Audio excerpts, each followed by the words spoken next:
You're recognized for 5 minutes. Thank you, Mr. Chairman.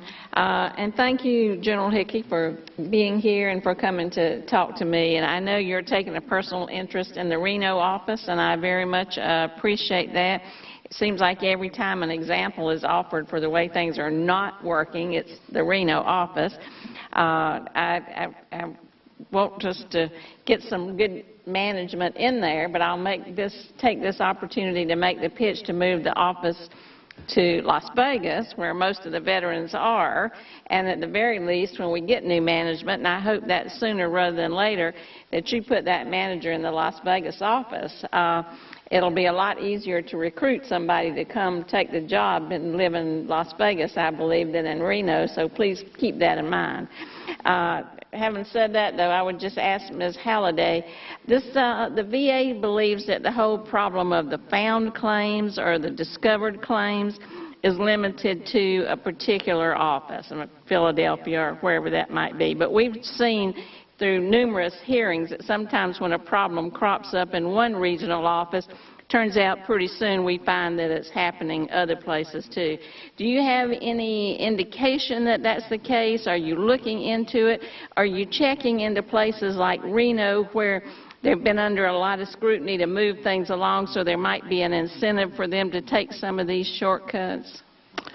We do have allegations that the same conditions that have been identified up at the Philadelphia Vero are occurring at some of the other Veros. The issue here is now that General Hickey has revoked the FAST letter. So as that information gets out, the corrective action from a national perspective is in place. We are still going to look at the allegations we have just received in the past month or so and really run them down to the ground so we're sure that we understand exactly why it happened and to what extent it's affecting veterans, because we want to make sure that data integrity is put back into the system for these date of claims that have been changed.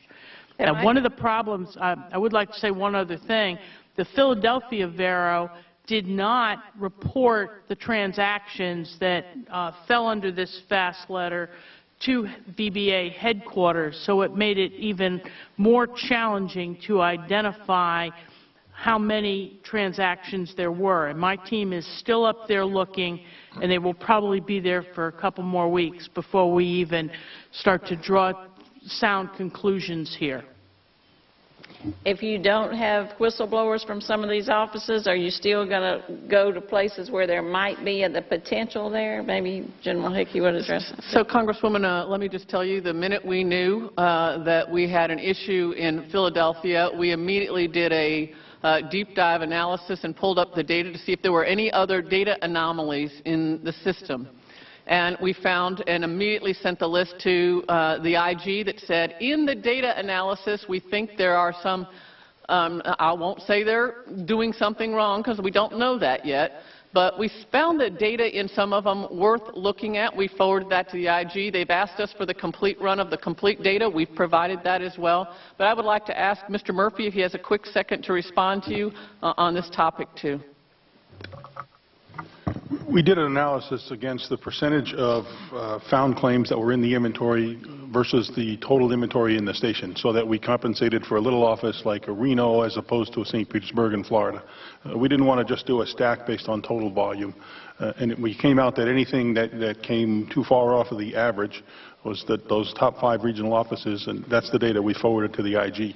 And then in order that we not be looked at as you're going back and changing data in here, I pulled all of those claims and all the details on those claims first, then went out to the regional offices and said, now let's go look at these claims and see if they were handled appropriately. So I can go back in and recreate what was there when the flag went up for what happened in Philadelphia. Can you keep us posted on what you discover at the Reno office? Yes, ma'am. We can, and I just want to say one thing about why we did the found claim. It was a pro-veteran position to take, and let me explain what a found claim is real quickly. 15 years ago, you may have come to us and said your leg hurt and you filed a claim and we granted you for your knee. somewhere in the handwriting documents you gave us, you mentioned your ankle hurt. But 15 years ago, whoever rated that claim didn't notice or didn't do anything about your ankle. Now you come back because your knee's worse. And you came in 2 months ago or a month ago, and we're starting to work your claim, and that VSR who's sitting there going through that claim suddenly sees this comment from 15 years ago about your ankle.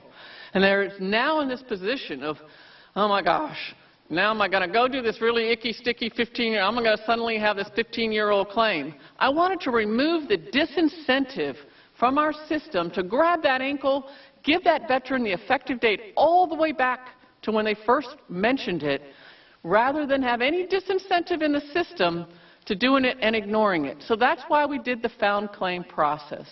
So even though the date of the claim was the new date, when the benefits were issued, they go back to the original date? All the way back to when they first mentioned in their handwritten note to us that their ankle hurt too.